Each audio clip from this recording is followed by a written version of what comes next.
আচ্ছা দেখো, তোমাদের সাথে আমার পরপর ক্লাস, অর্থাৎ গতদিনই ক্লাস ছিল। উম, গতদিন আসলে আমরা ওয়েট প্রসেস এবং ড্রাই প্রসেস, তাদের মধ্যে ডিফারেন্স পড়েছিলাম। ড্রাই প্রসেসটা আলোচনা করেছিলাম টুকটাক। এরপরে আমরা বেসিক্যালি পড়েছিলাম হচ্ছে major ingredients of Portland cement, অর্থাৎ পোর্টল্যান্ড সিমেন্টের মধ্যে থাকা যে মূলত অক্সাইডগুলো, তাদের কম্পোজিশন পড়েছিলাম এবং তাদের ইন্ডিভিজুয়াল ফাংশন কি ছিল পোর্টল্যান্ড সিমেন্টের মধ্যে, সেটা আমরা দেখেছিলাম। তো এখন আসলে সিমেন্টের ভিতরে লাইম বা সিলিকা, এরা কিন্তু একা থাকে না। সিমেন্টের মধ্যে কিন্তু এরা মিক্সচার অবস্থায় থাকে। এবং আমরা সিমেন্ট ম্যানুফ্যাকচারিং এর সময় দেখেছিলাম যে ক্লিনকারের মূল উপাদান হচ্ছে চারটা, যেটা কিনা ছিল তোমাদের tricalcium silicate, dicalcium silicate, tricalcium aluminate আর টেট্রাক্যালসিয়াম অ্যালুমিনোফেরাইট। তো সিমেন্টের মধ্যে আসলে আহ, এই ক্যালসিয়াম অক্সাইড কখনোই একা থাকবে না, বা সিলিকা কখনোই একা থাকবে না। তো আমরা calcium oxide, silica, aluminium oxide বা যাবতীয় যে অক্সাইড গুলো আছে, তাদের ইন্ডিভিজুয়াল ফাংশনটা কি অর্ডিনারি পোর্টল্যান্ড সিমেন্টে, সেটা গত ক্লাসে দেখেছিলাম। বাট সিমেন্টের ভিতরে কখনোই এরা একা থাকবে না। এরা থাকবে আসলে যেভাবে বললাম যে C3S, C2S, C4AF এবং C3A, এরকম কমপ্লেক্স কম্পাউন্ড আকারে থাকবে। আজকে আমরা সেইটার ফাংশন গুলো দেখব। আজকের একটু মিউট করো, একজনের মাইক মনে হয় অন আছে।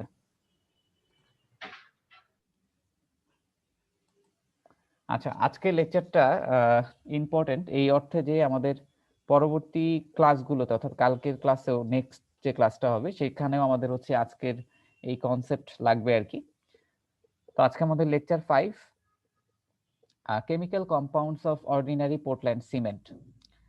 তো যেটা বলতেছিলাম যে অর্ডিনারি পোর্টল্যান্ড সিমেন্টে তোমার অক্সাইড গুলো ইন্ডিভিজুয়ালি থাকে না, এদের সাথে আসলে এই ফরম্যাটে থাকবে।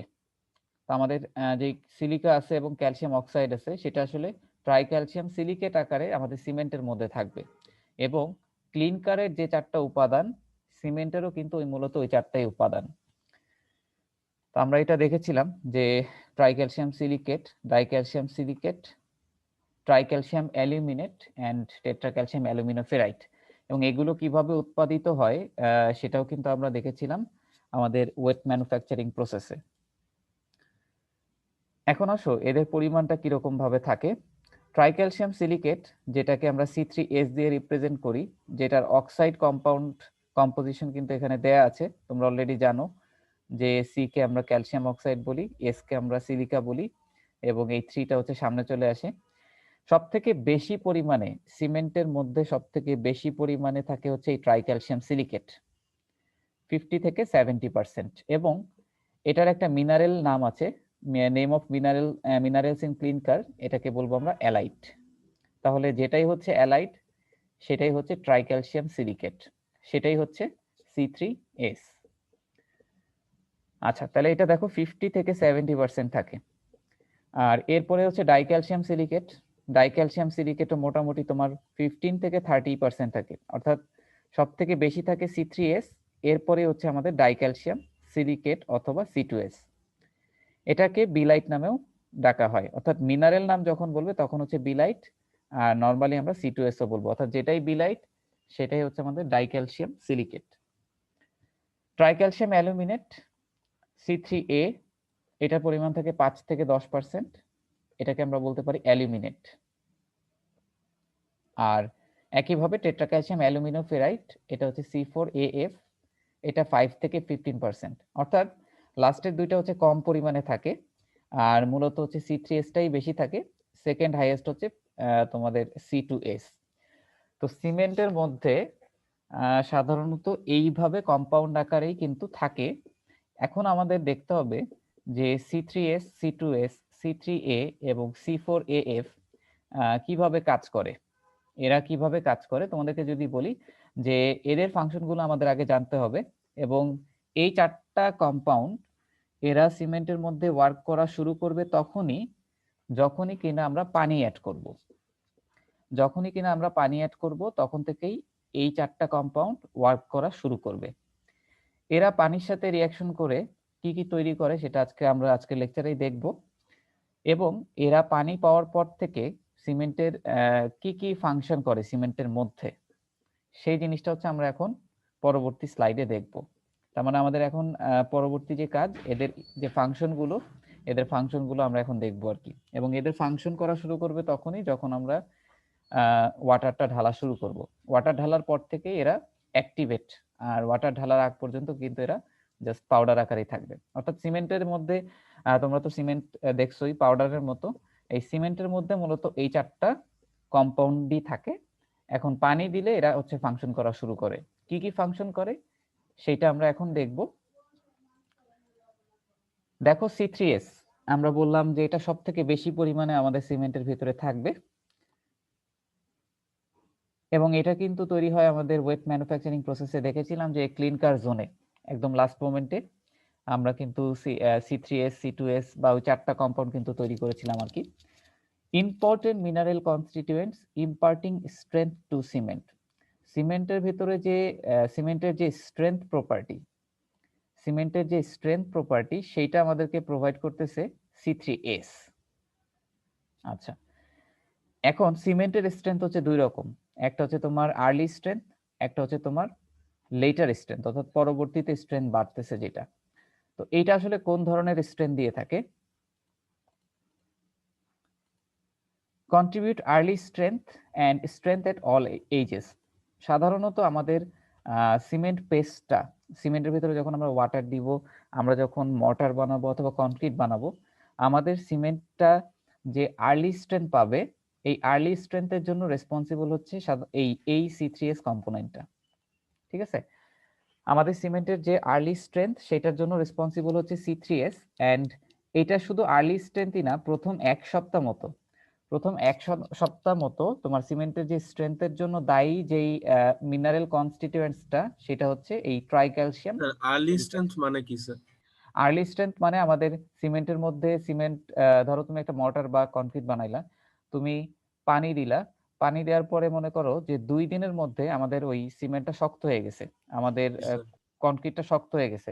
আমরা যে আমাদের মডার্ন সিমেন্ট কিন্তু এই বৈশিষ্ট্য সম্পন্ন যে আমরা ঢালাই দেওয়ার পরে কিছুক্ষণ পরে কিন্তু আমরা ওইটার উপর দিয়ে একটা নির্দিষ্ট সময় পরে হাঁটতে পারি, অর্থাৎ আমাদের মর্টার বা কনক্রিটটা একটা মিনিমাম স্ট্রেংথ নিতে পারে।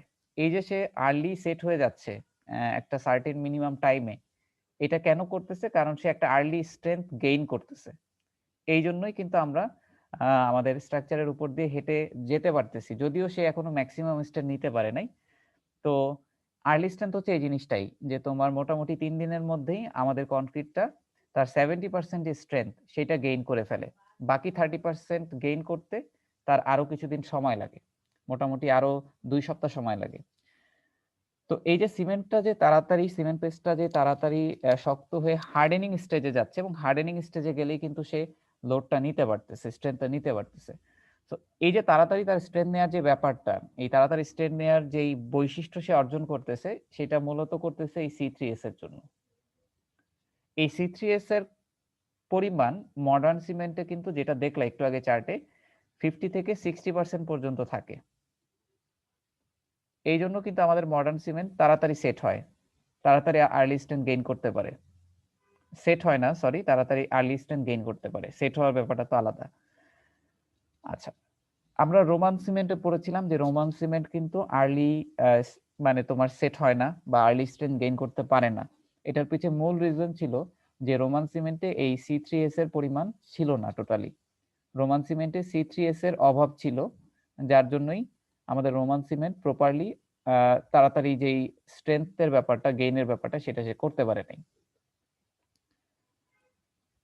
মূলত এখানে তোমার C3S, তুমি যখন পানি অ্যাড করবা, পানির সাথে C3S এর একটা রিয়াকশন হয়, রিয়াকশন হয়ে কিছু জিনিস তৈরি করে, যেই রিয়াকশনগুলো একটু পরে দেখবো আমরা।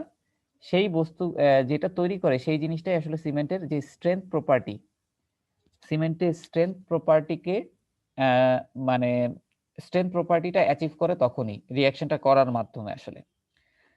তার মানে আমরা এখন পরের স্লাইডে দেখি, যখন আমরা পানি অ্যাড করব, তার মোটামুটি 1 সপ্তাহ লাগে হচ্ছে এই C3S কম্পাউন্ডের সাথে ওয়াটারের রিয়াকশন করতে। মানে তুমি যখন পানি দিব, আমরা পানি দেওয়ার সাথে সাথেই C3S কম্পাউন্ডটা অ্যাক্টিভেট হয়ে যাবে, এবং সে মোটামুটি ফাস্ট রেটেই পানির সাথে রিয়াকশন করবে এবং মোটামুটি তার 1 সপ্তাহ লাগবে রিয়াকশনটা শেষ হইতে।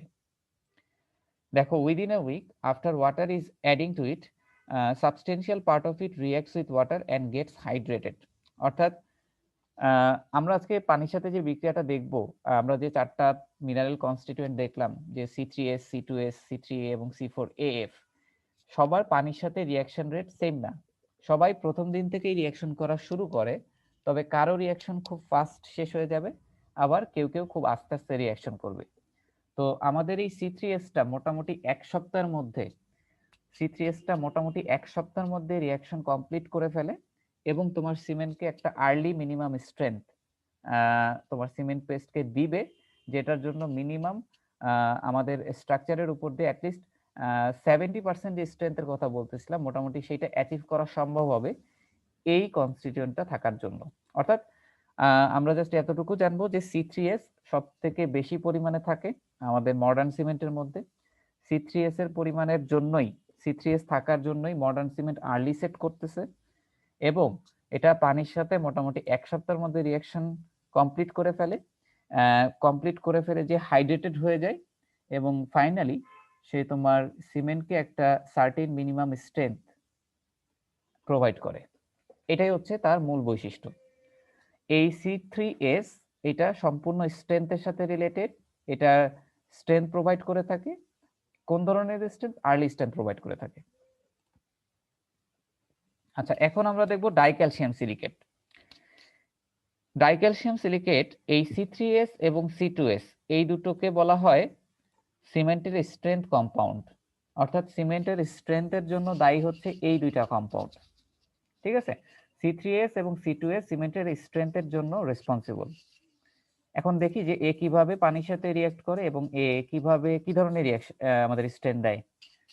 খেয়াল করো, slowest mineral compound to hydrate, যেটা বললাম যে পানির সাথে এই ডাইক্যালসিয়াম সিলিকেটের যে রিঅ্যাকশনটা হবে সেই রিঅ্যাকশন রেটটা খুবই স্লো। এর আগেরটা যেমন তুমি দেখলা যে 1 সপ্তাহের মধ্যে পানির সাথে বিক্রিয়া করে হাইড্রেটেড হয়ে তোমাকে একটা সার্টেন মিনিমাম স্ট্রেংথ বা আর্লি স্ট্রেংথ দিচ্ছে, এটা সেরকম কিছু না। এটা হচ্ছে সব থেকে স্লো। আমরা যেটা বললাম যে C3S, C2S, C3A এবং C4AF এই 4টা মিনারেল কনস্টিটিউয়েন্টের মধ্যে সব থেকে স্লো রিঅ্যাক্ট করে হচ্ছে এই C2S টা। তাহলে ডেফিনেটলি পানির সাথে রিঅ্যাকশন রেট যদি স্লো হয়, সে কি তোমাকে আর্লি স্ট্রেংথ প্রোভাইড করতে পারবে? কি মনে হয় তোমাদের? না স্যার। আর্লি স্ট্রেংথ প্রোভাইড করতে পারবে না, কারণ হাইড্রেটেড হইতে তো তার সময় লাগবে। তাহলে দেখি সে কি প্রোভাইড করে। Hydration continuous for several weeks. তোমার হাইড্রেশন কমপ্লিট হইতে কয়েক সপ্তাহ লাগে, 2, 3, 4 সপ্তাহ লাগবে, যেখানে তোমার C3S এর এটা 1 সপ্তাহের মধ্যে মোটামুটি কমপ্লিট হয়ে যায়। আমি যেটা বলতেছি, পানি দিলে রিঅ্যাকশন শুরু হবে, এরও শুরু হবে, এরও শুরু হবে। এর রিঅ্যাকশনটা শুরু হলেও খুব ফাস্ট রেটে হবে, মোটামুটি 1 সপ্তাহের মধ্যে শেষ হয়ে যাবে। আর তার মোটামুটি তোমার 2, 3, 4 সপ্তাহ লেগে যাবে। স্যার একটা কথা ছিল স্যার। স্যার হ্যাঁ, মানে বলো। আমরা যে ইসের হুম, প্লাস্টার বা করার পরে যে পানি দিয়ে ভেজাই কি কারণে স্যার এমনি? আচ্ছা, ভালো প্রশ্ন এটা স্যার করছো। আমারও প্রশ্ন ছিল স্যার। আচ্ছা, আমি অ্যান্সার করব। আমি একটু তাহলে আগাই নেই, তোমাদের কনসেপ্টটা আরেকটু আমি আরেকটু আমি আগায় তারপর বলবো। আমি এমনি বলতাম তোমাদের এই প্রশ্নটা। ঠিক আছে, থ্যাংক ইউ। দেখো, responsible for progressive strength of cement, specially strength gaining after a week of mixing. তার মানে এইটা কিন্তু এটা স্ট্রেংথের জন্য দায়ী এবং এটাও স্ট্রেংথের জন্য দায়ী। তবে এটা কোন ধরনের স্ট্রেংথের জন্য দায়ী? প্রোগ্রেসিভ স্ট্রেংথের জন্য দায়ী বা লেটার স্ট্রেংথের জন্য দায়ী। একটা আর্লি স্ট্রেংথের জন্য দায়ী। আর এই C2S কম্পাউন্ডটা কিন্তু আর্লি স্ট্রেংথের জন্য রেসপন্সিবল না, কারণ তার মোটামুটি কয়েক সপ্তাহ লাগতেছে রিঅ্যাকশন কমপ্লিট করতে। তো এইটা মূলত প্রোগ্রেসিভ স্ট্রেংথ প্রোভাইড করে তোমার সিমেন্টে। অর্থাৎ C2S এর পরিমাণ যত বেশি হবে, C2S এর পরিমাণ যত বেশি হবে, তোমার সিমেন্টটার প্রোগ্রেসিভ স্ট্রেংথ তত বেশি হবে। প্রোগ্রেসিভ স্ট্রেংথ মানে কি? মানে সময় যত যাবে তোমার সিমেন্টটা তত বেশি স্ট্রেংথ নিতে সক্ষম হবে। সময় যত যাবে তত হচ্ছে তোমার সিমেন্টটাকে স্ট্রেংথ নিতে তত বেশি সক্ষম হবে। অর্থাৎ আমাদের যদি C2S এর পরিমাণ স্ট্রাকচারের ডিউরেবিলিটির জন্য দায়ী হচ্ছে এই C2S কম্পোনেন্টটা।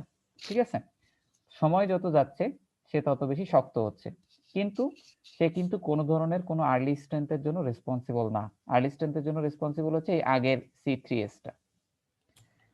স্যার তাহলে হ্যাঁ বলো। দেখা যায় যে 100 বছর একটা কিছুর বিল্ডিং বা কিছুর সীমা ধরা হয় স্যার, মানে হ্যাঁ তাহলে তো এখানে বলেন যে আস্তে আস্তে এটার স্ট্রেংথ বেশি হয়, মানে গেইনিং হ্যাঁ রেটটা বেশি হয়, হ্যাঁ। তাহলে তো স্যার 100 বছর পরে তো আবার ক্ষয়ে যায় জিনিসটা, তাহলে স্যার এটা কি হবে? না, 100 বছর পর্যন্ত তো তোমার সকল রিয়াকশন কমপ্লিট হয়ে যায়। আমি তোমাদেরকে বলবো 100 বছর পর্যন্ত তো আসলে আমরা পানি অ্যাড করব না, তাই না? আমরা পানি কিন্তু অ্যাড করি একটা সেভারেল টাইম পর্যন্ত। আমাদের কাজ কিন্তু পানির সাথে এদের রিয়াকশন করা, এদের থেকে ম্যাক্সিমাম যেই অ্যাচিভ করা যায় ওটা নিয়ে নেওয়া, ঠিক আছে? আমি বলতেছি তোমার কোশ্চেনের অ্যান্সারটা একটু দেখো। ডিউরেবিলিটির জন্য দায়ী মানে হচ্ছে আমি বললাম যে তোমার সিমেন্টটা মোটামুটি 28 দিন পর্যন্ত তার ম্যাক্সিমাম স্ট্রেন্থ নিতে পারে, এটা কিন্তু মডার্ন সিমেন্টের ক্ষেত্রে। তো সিমেন্টটা প্রথম সপ্তাহে আর্লি স্ট্রেন্থ গেইন করে C3S এর জন্য। এর পরবর্তী যেই দিনগুলো থেকে স্ট্রেন্থ নেওয়ার ব্যাপারটা, সেটার জন্য দায়ী হচ্ছে C2S কম্পাউন্ড, অর্থাৎ 14 দিন, 28 দিন, বা তুমি বলতে পারো 1 মাস। এর পরবর্তী যে সময়টা আছে সেইটাতে আস্তে আস্তে স্ট্রেংথ যে বাড়ার ব্যাপারটা, 7 দিনের পর থেকে যে স্ট্রেংথ বাড়ার ব্যাপারটা, অর্থাৎ প্রোগ্রেসিভ স্ট্রেংথটা আস্তে আস্তে অ্যাচিভ করতেছে এই C2S কম্পোনেন্টটার জন্য। আচ্ছা, রোমান সিমেন্টে এই C2S এর পরিমাণ বেশি ছিল বলেই রোমান সিমেন্ট কিন্তু ডিউরেবল। কিন্তু রোমান সিমেন্টে C2S এর পরিমাণ যদি অতিরিক্ত থাকে তাহলে আবার তোমার আর্লি স্ট্রেন্থ গেইনিং হবে না, কারণ রিঅ্যাকশন রেট অনেক স্লো হয়ে যাবে। আচ্ছা, তাহলে আমরা মোটামুটি এই দুইটা জিনিস বললাম। এখন আমি তোমাদের কোশ্চেনের অ্যান্সার দেই। সেটা হইলো যে, আচ্ছা, প্রথম প্রশ্ন ছিল তোমাদের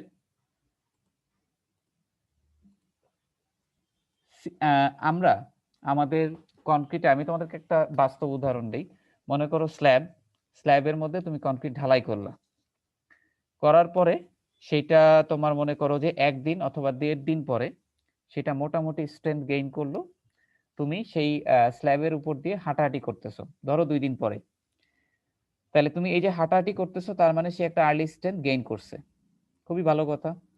2 দিন গেল, 3 দিন গেল, তুমি দেখলা যে তোমার স্ল্যাবটা পুরোটাই শক্ত হয়ে গেছে।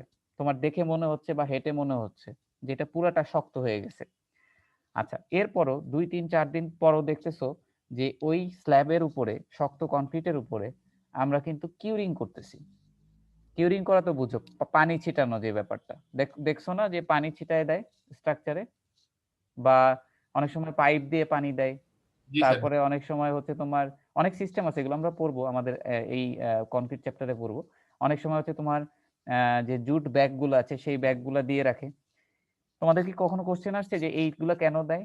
মানে একটা জিনিস তো শক্ত হয়ে গেছে, তাহলে তার মধ্যে আমি কেন আবার পানি দিচ্ছি? মানে একটা জিনিস শক্ত হয়ে গেছে তারপরও কেন আমরা আবার তাকে পানি দিচ্ছি? আমার কোশ্চেন ছিল হচ্ছে এইটা, কেন পানি দিচ্ছি? কারণ আর্লি স্ট্রেংথের জন্য যেই C3S দায়ী, সেটার জন্য যে পানি লাগে সেটা হয়তো তুমি প্রথমেই অ্যাড করে দিছো। আচ্ছা, এখন C2S এ তো আর তোমার 1 সপ্তাহের মধ্যে রিয়াকশন করে নাই, এর তো রিয়াকশন বাকি আছে। এই রিয়াকশন শেষ হতে তোমার 2 থেকে 3 সপ্তাহ লাগবে। তো আমরা এই রিয়াকশনটা যেন প্রপারলি কমপ্লিট হয় এবং C2S যেন প্রপারলি রিয়াক্ট করে তোমাকে প্রোগ্রেসিভ স্ট্রেংথ প্রোভাইড করতে পারে তোমার কনক্রিটে, এই জন্য আমরা আমাদের কনক্রিট দেখে যদিও মনে হচ্ছে শক্ত হয়ে গেছে, কিন্তু সে আসলে আরো বেশি স্ট্রেংথ নিতে পারবে, অর্থাৎ তার ডিউরেবিলিটি আরো বেশি। আমরা সেইটাকে 100% অ্যাচিভ করার জন্য আমরা কিন্তু প্রায় নিয়ম হচ্ছে প্রায় 28 দিন পর্যন্ত কিউরিং করা, যদিও বাংলাদেশে সেটা টোটালি মেনটেন করে না।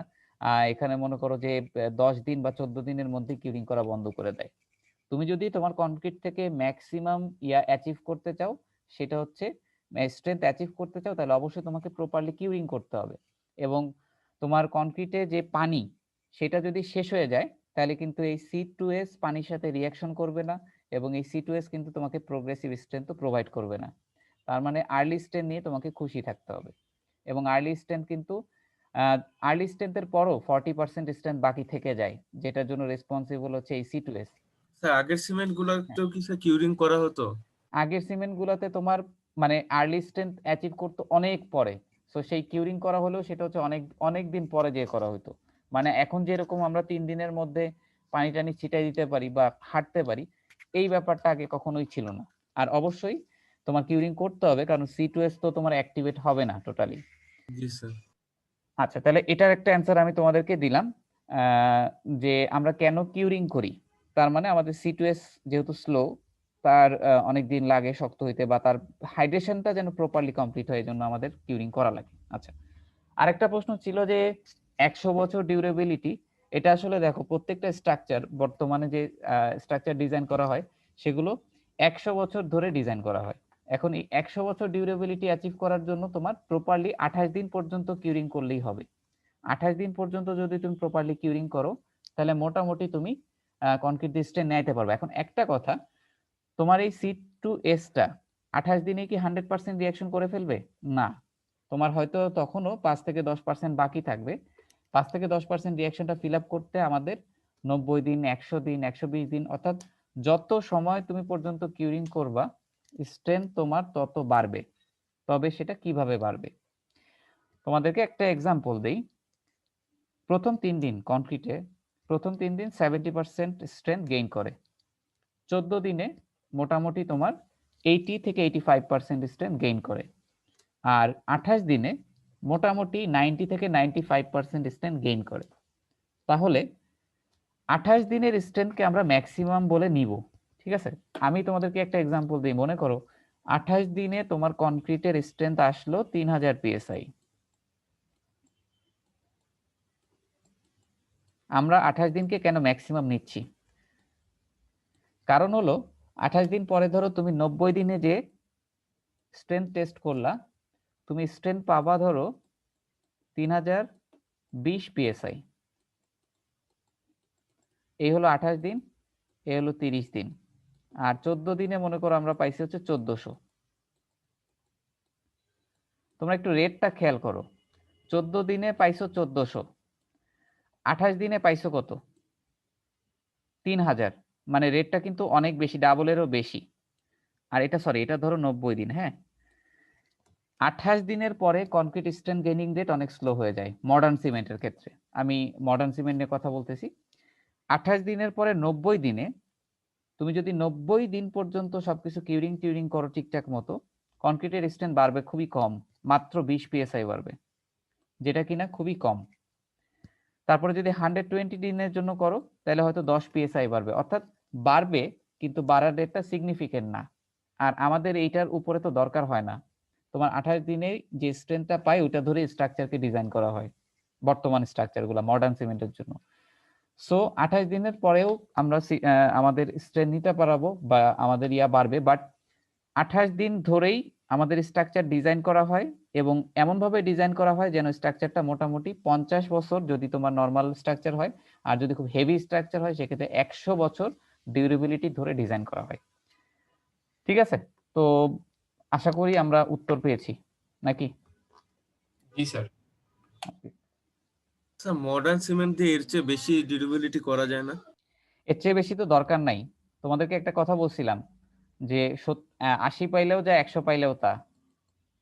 ঠিক আছে, এখন 80 পাইলে মডার্ন সিমেন্ট হচ্ছে তোমাকে 80 পাওয়াই দিবে যেমনই হোক। আর এর থেকে ডিউরেবল যদি তুমি চাও সেটা করা যাবে, তবে সেটা হচ্ছে আননেসেসারি, সেটার কোনো দরকার নাই। কারণ তুমি একটা জিনিস চিন্তা করো, যে তোমার যেখানে 3000 PSI ধরলেই তোমার 100 বছর পর্যন্ত তুমি স্ট্রাকচার ওইটা ধরে ডিজাইন করতে পারতেছো, তাহলে সেখানে তোমার মানে কোনো তো দরকার নাই যে মনে করো যে 300 বা 400 বছরের জন্য টিকে থাকুক। বা মানে এখন আসলে পুরো জিনিসটা চলে আসছে ইকোনমিতে, যে সেফেস্ট অ্যাপ্রোচে তুমি কতটুকু ইকোনমি দিতে পারো, ওইটাই হচ্ছে মডার্ন সিমেন্টের মূল বক্তব্য। আর যেটা আমাদের আননেসেসারি, যেটা দরকার নাই, সেটা টোটালি ইঞ্জিনিয়ারিং এ অ্যাভয়েড করা হয়। আর এই জন্যই কিন্তু আমরা পড়তেছি এই জিনিসগুলো। নাইলে তো মনে করো যে সিমেন্টের বস্তা নিয়ে আসলাম, 5 বস্তা ঢেলে দিলাম, পানি দিলাম, ইচ্ছা মতো যা ইচ্ছা করলাম, কিন্তু করে তো আসলে লাভ নাই। তোমার সিমেন্ট অনেক শক্তিশালী, অনেক স্ট্রেন নিতে পারে, তোমার সবাই অনেক সুনাম করবে, কিন্তু আলটিমেটলি এটা বানাইতে তোমার যে কস্ট লাগবে, তোমার কেউ ডাকবেও না, এরকম একটা অবস্থা। আচ্ছা, তাহলে C2S আমরা বুঝলাম যে প্রোগ্রেসিভ স্ট্রেংথ প্রোভাইড করে থাকে, এবং মডার্ন সিমেন্টে C2S প্রোগ্রেসিভ স্ট্রেংথ প্রোভাইড করে, এবং রোমান সিমেন্টে C2S এর পরিমাণ অতিরিক্ত বেশি ছিল, যার জন্য আর্লি স্ট্রেংথের কোনো সমস্যাটা ছিল আর কি। এবার আমরা পড়ব পরবর্তী কনস্টিটিউয়েন্ট, সেটা হচ্ছে আমাদের ট্রাইক্যালসিয়াম অ্যালুমিনেট। স্ট্রেংথের ব্যাপার যখন আসবে তখন এই দুইটা কাজ করবে, C3S এবং C2S। আর C3A কি কাজ করবে? আচ্ছা, তাহলে পানির সাথে এর রিঅ্যাকশনটা কিরকম হয়? The reaction of C3A with water is violent. পানি দেওয়ার সাথে সাথে রিঅ্যাকশন শুরু হয়ে যাবে এর সাথে, কিন্তু এই রিঅ্যাকশনটা খুবই ফাস্ট হয় এবং এটা শেষ হইতে মোটামুটি একদিনের ভেতরে, খেয়াল করো, একদিনের ভেতরে C3A পানির সাথে রিঅ্যাকশন করে ফেলবে। এর লাগতেছে 1 সপ্তাহ, এর লাগতেছে সেভারাল উইকস, 2-3-4 সপ্তাহ, আর এর লাগবে মাত্র একদিন। সব থেকে বেশি অ্যাক্টিভেট থাকে এই C3A আর C4AF, এই দুইটা, অর্থাৎ এরপরে যেটা পড়াবো টেট্রাক্যালসিয়াম অ্যালুমিনোফেরাইড, এই দুইটা খুব ফাস্ট সিমেন্ট পানির সাথে রিঅ্যাকশন করবে। এবং তোমাদেরকে একটা জিনিস একটু বলে ফেলি যে সিমেন্টের সাথে যখন পানির রিঅ্যাকশন হয় তখন তো আমরা বললাম যে সিমেন্ট এই প্রপার্টিগুলো অ্যাচিভ করে, স্ট্রেংথ প্রপার্টি বা সেটিং প্রপার্টি। একই সাথে সিমেন্ট কিছু পরিমাণ হিট জেনারেট করে, যেটা আমরা পরের লেকচারে পড়বো। সিমেন্টের সাথে পানির বিক্রিয়ার সময় কিছু পরিমাণ হিটও তৈরি হয়। এই হিটটা ম্যাক্সিমাম যে জেনারেট করে সেটার জন্য রেসপন্সিবল হচ্ছে এই C3A জিনিসটা। অর্থাৎ এইটা যদি বেশি পরিমাণে থাকে আমাদের সিমেন্টের মধ্যে, তাহলে হচ্ছে অতিরিক্ত হিটে আমাদের থার্মাল ক্র্যাকিং হয়ে যেতে পারে আমাদের সিমেন্ট বানানোর পরে আর কি। সো এদিকে একটু খেয়াল রাখতে হবে, এটা যেন বেশি পরিমাণ না থাকে আর কি, মানে পর্যাপ্ত পরিমাণে থাকে। আর এটা স্ট্রেংথের কন্ট্রিবিউশন কি? আসলে C3S আর C2S ছাড়া স্ট্রেংথে কেউ কন্ট্রিবিউট করে না, আর এটার কন্ট্রিবিউশন খুবই কম, মানে স্ট্রেংথে এর কোনো কন্ট্রিবিউশন নেই বললেই চলে। তাহলে এটার কাজ কি আসলে? এটা একটা বড় ভূমিকা পালন করে তোমার সিমেন্টে, mainly causes the setting action of cement. তোমার সিমেন্ট যে সেট হয়ে যাচ্ছে, ইনিশিয়াল সেট বলো বা ফাইনাল সেট বলো, এইটার জন্য দায়ী হচ্ছে C3A। আমরা গত ক্লাসে অ্যালুমিনা পড়েছিলাম, যেটার মূল কাজ ছিল হচ্ছে সেটিং প্রোভাইড করা।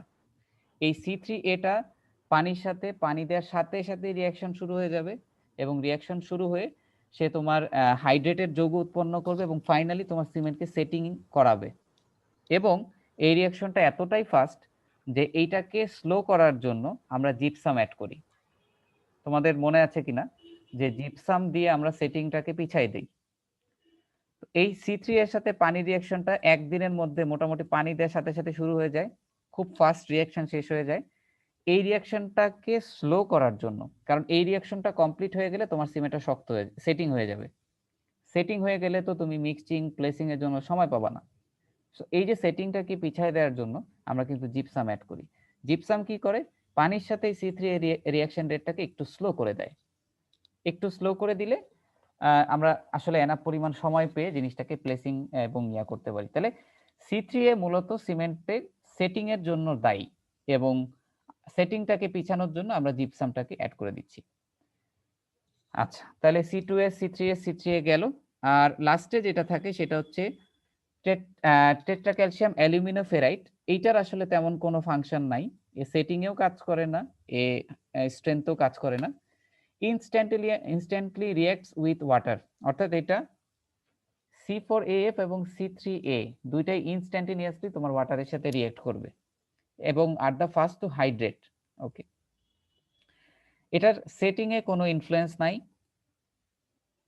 এমনকি স্ট্রেংথেও কোনো ইনফ্লুয়েন্স নাই। এটা জাস্ট তোমার রিঅ্যাকশন কমপ্লিট করে ফেলবে, বাট মূলত এর আগের তিনটাই হচ্ছে অ্যাক্টিভেট। তাহলে আমরা চারটা গুরুত্বপূর্ণ মিনারেল কনস্টিটিউয়েন্টস এর ফাংশন সম্পর্কে পড়লাম। আমরা এতটুকু জানলাম যে সিমেন্টের ভেতরে যখনই আমরা পানি দিব তখনই এই মিনারেল কনস্টিটিউয়েন্ট অ্যাক্টিভ হবে। এই চারটার মধ্যে কেউ কেউ আমাদেরকে স্ট্রেংথ প্রোভাইড করবে, কেউ কেউ আমাদেরকে আর্লি স্ট্রেংথ প্রোভাইড করে, কেউ কেউ আমাদেরকে প্রোগ্রেসিভ স্ট্রেংথ প্রোভাইড করে, কেউ কেউ আমাদেরকে সেটিং এ হেল্প করে। টোটালি সিমেন্টের সেটিং এবং স্ট্রেংথ এই দুইটা হচ্ছে মেইন বৈশিষ্ট্য। এই দুটোই আমরা অ্যাচিভ করতেছি এই মিনারেল কনস্টিটিউয়েন্টগুলোর মাধ্যমে। এখন বললাম যে পানি অ্যাড করব, রিঅ্যাকশন হবে। এখন এই রিঅ্যাকশনে কি কি তৈরি হয় এবং এই রিঅ্যাকশনে কি হয় সেই জিনিসটাই এখন আমরা আলোচনা করব। হাইড্রেশন অফ সিমেন্ট, অলরেডি তোমরা বুঝে গেছো যে সিমেন্টের সাথে পানির যে বিক্রিয়াটা হবে সেটাকেই আমরা বলতেছি hydration of cement. Generally dry cement doesn't bind with coarse and fine aggregates. এই যে বললাম যে C3S স্ট্রেন্থ নিচ্ছে early strength, C2S progressive strength নিচ্ছে, কোনো লাভ নাই যদি তুমি ওয়াটার অ্যাড না করো। ওয়াটার অ্যাড করলেই সে সেটিং প্রপার্টি অ্যাচিভ করতে পারবে, সে আর্লি স্ট্রেন নিতে পারবে, সে প্রোগ্রেসিভ স্ট্রেন নিতে পারবে। So dry cement doesn't bind with course and fine aggregate. It acquires the adhesive property only when mixed with water. যখনই সিমেন্টে পানি অ্যাড করব তখনই সে আস্তে আস্তে বাইন্ডিং প্রপার্টি অ্যাচিভ করবে, যাবতীয় যে সেটিং এবং স্ট্রেংথ নেয়ার যে ব্যাপারটা সেটা সে অ্যাচিভ করতে পারবে।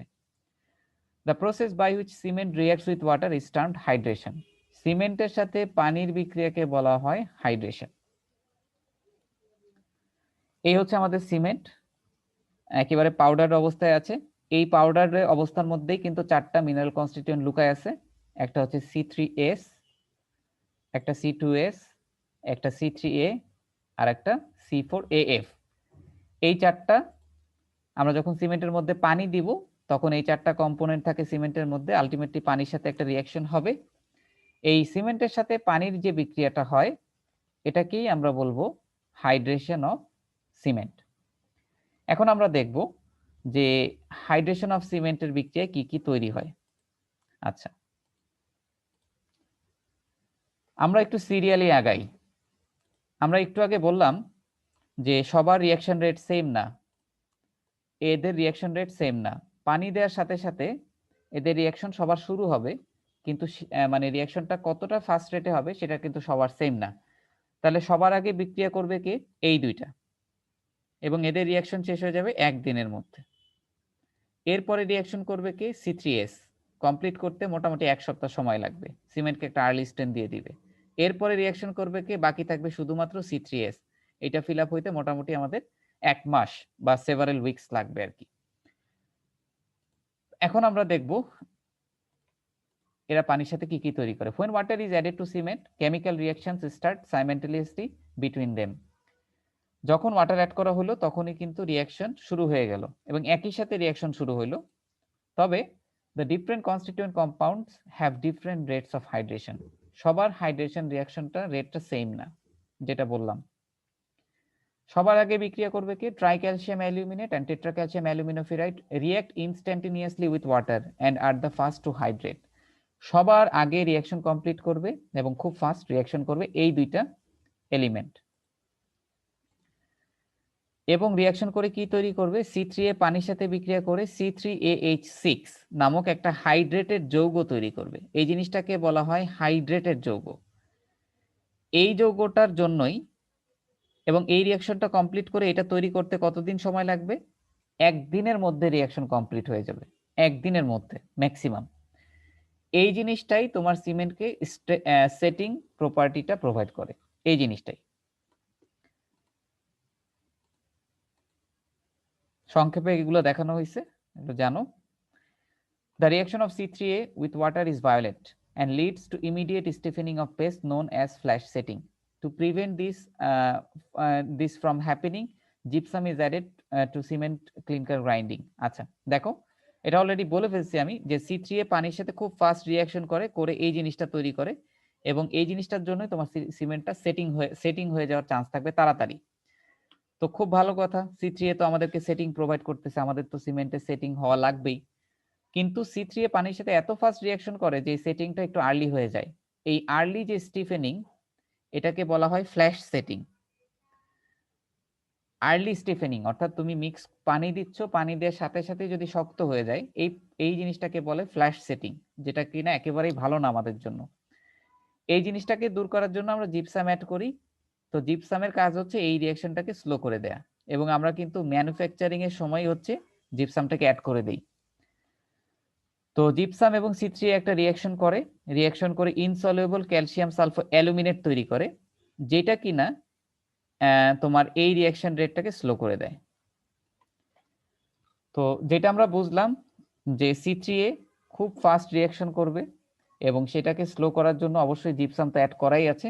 তো আলটিমেটলি এই রিঅ্যাকশনটা তোমার একটু স্লো হয়ে যায় জিপসামের কারণে, এবং C3A পানির সাথে বিক্রিয়া করে এই জিনিসগুলো তৈরি করে। এই রিঅ্যাকশনটা কমপ্লিট করার মাধ্যমেই আমাদের C3A সিমেন্টের একটা পারফেক্ট সেটিং প্রোভাইড করতেছে। মানে আমরা যেই সেটিং টাইমটা চাই আসলে, যে আমি মিক্স করার জন্য সময় পাবো এবং প্লেস করার পরে শক্ত হওয়া শুরু হবে, এই জিনিসটা তোমাকে এনশিওর করতেছে C3A। আর এই জিনিসটা C3A এবং জিপসাম দুজনেই একই সাথে আর কি।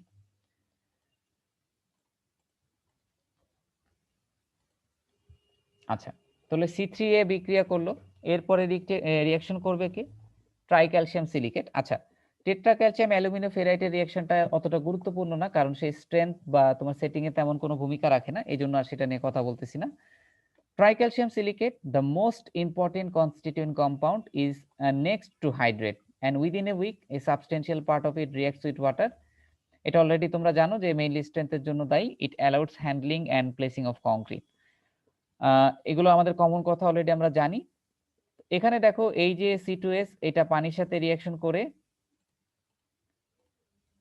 C3S2H3 এই জিনিসটা তৈরি করে। এই জিনিসটার নামই হচ্ছে CSH জেল বলে এটারে। C3S পানির সাথে রিঅ্যাক্ট করে এই CSH জেল তৈরি করে। এই জিনিসটাই, এই রিঅ্যাকশনটা কমপ্লিট হতে মোটামুটি 1 সপ্তাহ সময় লাগে, এবং এই জিনিসটাই CSH তুমি যেখানেই দেখবা, CSH এর কাজ হচ্ছে সিমেন্টকে স্ট্রেংথ প্রোভাইড করা। সিমেন্টের স্ট্রেংথ প্রপার্টি প্রোভাইড করতেছে এই জিনিসটা। তাহলে এটা খুবই এই রিঅ্যাকশনটা সিমেন্টের জন্য খুবই জরুরি। এই রিঅ্যাকশনটা না হলে কিন্তু সিমেন্ট আর্লি স্ট্রেংথ গেইন করতে পারবে না, এবং তৈরি করবে এই CSH জেল। এই জেলটাই তোমার সিমেন্টে কি হয়, তোমাদেরকে একটু পরে একটা ছবি দেখাবো যে সিমেন্ট পার্টিকেলের সাথে যখন পানি অ্যাড করবা, তখন পানি অ্যাড করার পরে এই রিঅ্যাকশনটা কমপ্লিট হয়ে CSH জেল তৈরি করে। এই জেলগুলো প্রত্যেকটা পার্টিকেলের চারপাশ জুড়ে তোমার আস্তে আস্তে হচ্ছে লেগে থাকে এবং আস্তে আস্তে বড় হতে থাকে, এবং আস্তে আস্তে এই জেলটাই তোমার সিমেন্ট পেস্টটাকে আস্তে আস্তে শক্ত করে দিবে।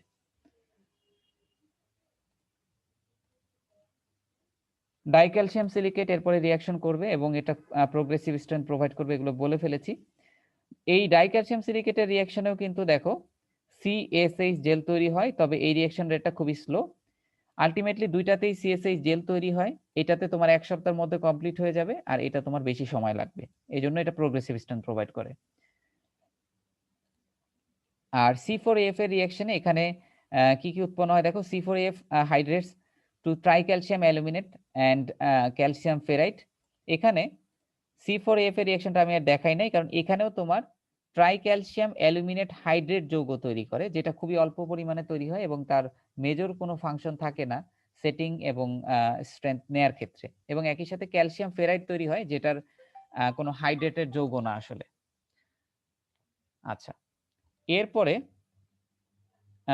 দেখো, since calcium silicate are the most important silicates are the most important compounds, they are responsible for final strength of the hardened cement paste.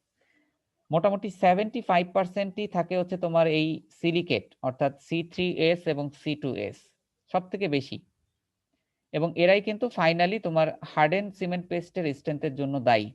তোমাকে যদি হার্ডেন সিমেন্ট পেস্ট অর্থাৎ সেটিং এর জন্য দায়ী C3A, এরপরে আমাদের জিনিসটা হচ্ছে আস্তে আস্তে শক্ত হলো, ফাইনাল সেটিং টাইমের পরে যে হার্ডেন্ড স্টেজটা শুরু হলো, ওই স্টেজ থেকে যে স্ট্রেংথ নিতে পারে, এই স্ট্রেংথের জন্য দায়ী হচ্ছে এই দুইটা সিলিকেট, যেটা অলরেডি আমরা বলছি। এখন এই রিঅ্যাকশনের জন্য যে CSH জেল তৈরি হলো, তোমাদেরকে একটু একটু বলছিলাম যে এখন একটা ফ্লো ডায়াগ্রাম আমরা দেখি। এটা খুবই ইজি, একটু আগে যা যা পড়াইলাম। সিমেন্টের মধ্যে ক্যালসিয়াম, সিলিকন, অ্যালুমিনিয়াম এবং আয়রন থাকে, এবং আমরা জানি যে কখনোই এরা ক্যালসিয়াম, সিলিকন, অ্যালুমিনিয়াম এবং আয়রন এই আকারে থাকে না, এরা থাকে অক্সাইড আকারে। ক্যালসিয়াম অক্সাইড, সিলিকা, অ্যালুমিনা এবং আয়রন অক্সাইড, আরো অনেক কিছু থাকে, মূল অক্সাইড গুলো লেখা হয়েছে এখানে। আমরা আরো জানলাম যে অক্সাইড গুলো আসলে এভাবে থাকে না সিমেন্টের মধ্যে, আসলে থাকে এইভাবে C3S, C2S, C3A, C4AF এই আকারে থাকে। এরা পানির সাথে যখন রিঅ্যাক্ট করে তখনই আমরা হাইড্রেশন প্রোডাক্ট গুলা পাবো। হাইড্রেশন প্রোডাক্ট কি কি? CSH জেল আর ক্যালসিয়াম হাইড্রোক্সাইড। তো এর মধ্যে CSH জেলটাই স্ট্রেংথ প্রপার্টি প্রোভাইড করতেছে। তাহলে হাইড্রেশন যদি রিঅ্যাকশন চাওয়া হয়, তাহলে তো রিঅ্যাকশন গুলো বর্ণনা সহ লিখতে পারবাই। আর যদি তোমার কাছে হাইড্রেশন প্রসেসের ফ্লো ডায়াগ্রাম চাওয়া হয়, তাহলে তুমি এভাবে ফ্লো ডায়াগ্রাম এঁকে দিবা। আলটিমেটলি প্রোডাক্ট হচ্ছে আমাদের দুইটা, এর মধ্যে গুরুত্বপূর্ণ প্রোডাক্ট হচ্ছে এই জিনিসটা।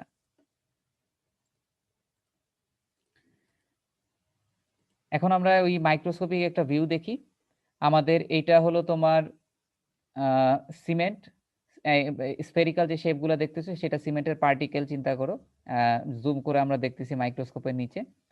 এরপর তুমি পানি অ্যাড করলা, পানি অ্যাড করার পরে পানি মনে করো যে এই ব্লুটা হচ্ছে পানি, আর সাদা সাদা যেগুলো দেখতেছো যে সিমেন্ট পার্টিকেলের চারপাশে, এগুলোই হচ্ছে সিএসএইচ জেল, অর্থাৎ রিঅ্যাকশন কমপ্লিট হচ্ছে আর এই সিএসএইচ জেলটা আস্তে আস্তে দেখো পার্টিকেলের গায়ে ফিল আপ হয়ে যাচ্ছে, এবং এই সিএসএইচ জেল যত তৈরি হবে তত বেশি আমাদের সিমেন্টের যে অপটিমাম প্রপার্টি গুলো আছে সেগুলো আমরা তত বেশি পারফেক্টলি অ্যাচিভ করতে পারবো। এখন দেখো, যদি এখনো কিন্তু পুরোটা ফিল আপ হয় নাই, সাদা জায়গাটা এগুলো বাকি আছে, তো সাদা জায়গাগুলো আস্তে আস্তে ফিল আপ হবে, যত তোমার সিমেন্ট তত শক্তিশালী হতে থাকবে, তত তুমি তার ম্যাক্সিমাম স্ট্রেন্থ নিতে পারবা।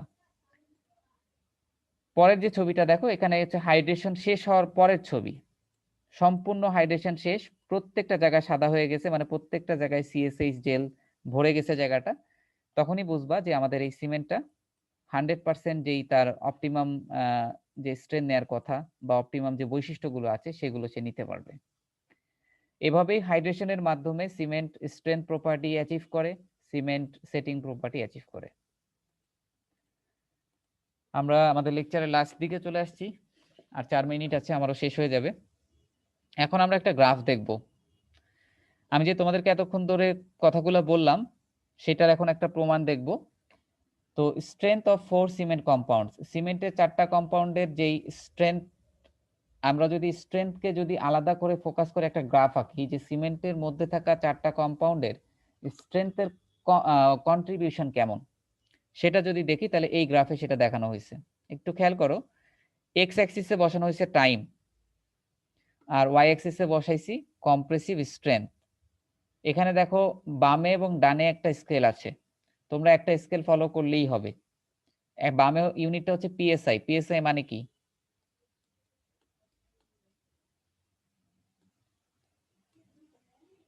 পিএসআই মানে কি আর মেগাপ্যাসকেল মানে কি বলো? প্যাসকেল পার ইঞ্চ পিএসআই না, sir per square feet. Per square feet তো হবেই না, PSI inch, pound inch square. Pound per square inch. Pound per square inch, ঠিক আছে। এটা হচ্ছে পিএসআই স্ট্রেংথের ইউনিট, আর কম্প্রেসিভ স্ট্রেংথ মেগাপ্যাসকেল, এটার ইউনিট কি?